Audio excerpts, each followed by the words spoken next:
Hoje vamos dar continuidade ao estudo do Grande Conflito em seu capítulo 32. Você que tem nos acompanhado, espero que tenha aproveitado esse estudo.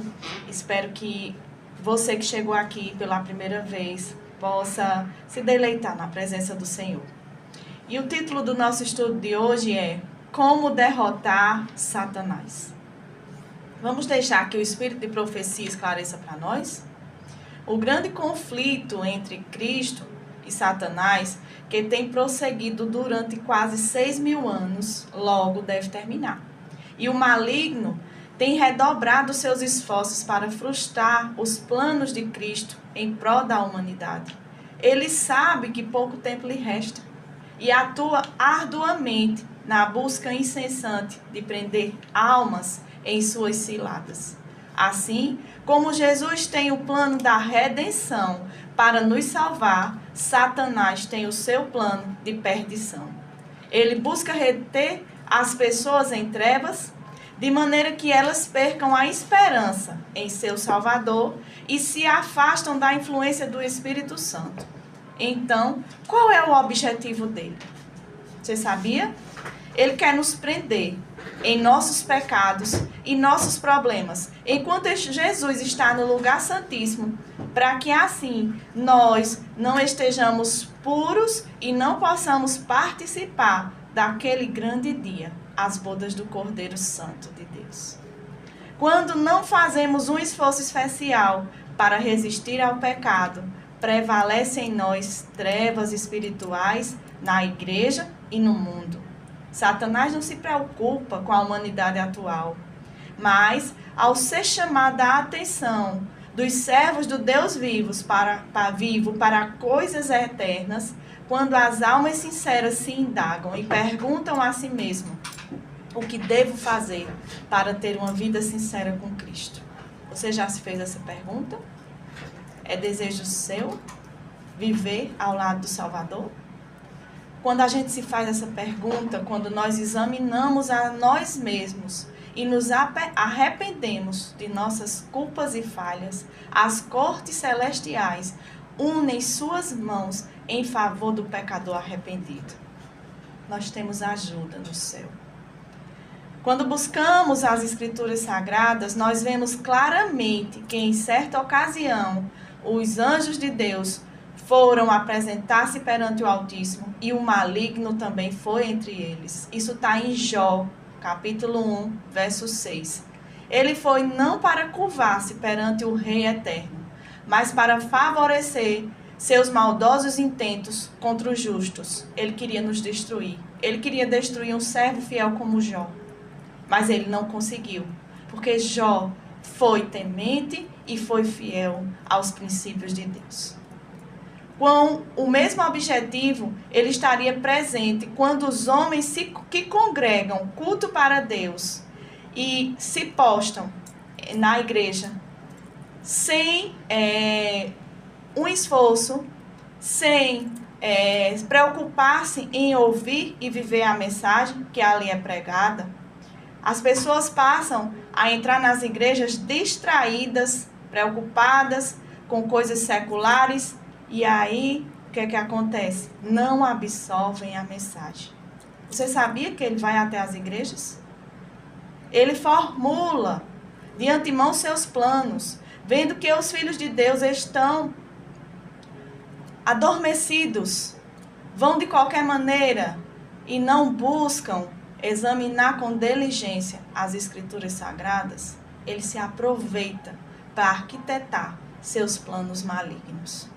Mas quando homens e mulheres fiéis examinam piedosamente as Escrituras Santas, ele trabalha com mais ardor, ele se preocupa, a fim de que a mensagem não alcance aqueles que ele está enganando.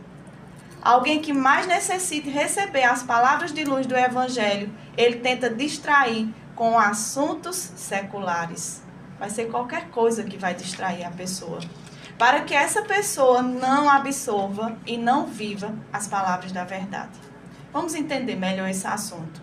Satanás vê os servos de Deus opressos por causa das trevas espirituais que envolvem a humanidade Ele observa suas fervorosas orações, rogando graça e auxílio divino para quebrar a fascinação da indiferença, descuido e apatia. Então, com zelo, o maligno desenvolve suas artimanhas e tenta os homens a satisfação do apetite exagerado, vícios ou alguma forma de condescendência própria, embotando assim sua sensibilidade, de maneira que eles ouvem a mensagem, mas infelizmente não conseguem compreender precisamente as coisas e assuntos que mais precisam aprender. Olha que sério. Você sabia? Já prestou atenção nisso? Pois bem, reflita comigo. A humanidade está viciada em uma má alimentação, álcool, entorpecente, vícios de telas, celulares, entre outros. De maneira que quando chega na igreja, ouve a mensagem sendo pregada, mas está tão acometido pelos costumes, forma de vida errada, que a mente não consegue compreender a palavra de Deus. Por isso, se vê tantas pessoas nas igrejas vazias e sem firmamento nos ensinos do Evangelho eterno. Se não nos alimentos de forma inadequada, além de acabarmos com a nossa saúde quando nos alimentamos de forma errada, não vamos conseguir compreender as coisas do céu. Por favor, amigo ouvinte, em nome de Jesus, pense nisso. Nossa vida deve ser para glorificar a Deus. Nosso corpo é templo do Divino Espírito Santo. Precisamos viver de forma temperante, para que o Espírito possa habitar em nós. E assim, dessa forma, sob a influência do Santo Espírito, vamos então fazer a vontade do nosso Pai, que está nos céus, como Jesus nos ensinou quando veio como homem a essa terra. Com base nesses estudos, entendemos que existem duas classes de adoradores. Os que servem a Deus em espírito e verdade, e isso não tem a ver com placa de igreja ou denominação, mas com obediência ao Santo Deus. A outra classe, infelizmente, serve como braço forte para Satanás. Geralmente essa classe costuma acusar seus irmãos. São agentes do maligno que vivem dentro das igrejas, buscando defeito nos outros, acusando os servos do Senhor. E não são poucos, viu? Estão sempre em atividade quando Deus usa homens e mulheres piedosos em seus serviços. Eles costumam dar falsas alegações, tentam caluniar aqueles que amam a verdade e procuram obedecer a Deus. É obra de Satanás. Quando você se levanta para acusar um servo do Deus vivo, você está sendo braço forte para Satanás. Tenha muito cuidado ao caluniar, seja quem quer que for. Primeiro examine a si mesmo. Então essas pessoas costumam despertar suspeita nos testemunhos dos escolhidos do Senhor. Mas sabe de uma coisa? Jesus disse em Mateus 7,16: pelos frutos conhecereis a árvore. Os frutos de Cristo são conhecidos pela forma como testificam o nome do Senhor. E outro ponto muito importante para refletirmos nessa manhã está em Gênesis 2, os versos 2 ao 3. Diz a palavra do Senhor: e no 7º dia, tendo Deus terminado a sua obra, ele descansou. Deus abençoou o 7º dia e o declarou santo, pois nele descansou de toda a sua obra da criação. O Senhor Deus descansou e abençoou o 7º dia, o sábado, para que nós, homens e mulheres, pudéssemos descansar também. Nosso corpo precisa de descanso. Nós não somos uma máquina. Precisamos ter uma pausa para descansar e adorar a Deus.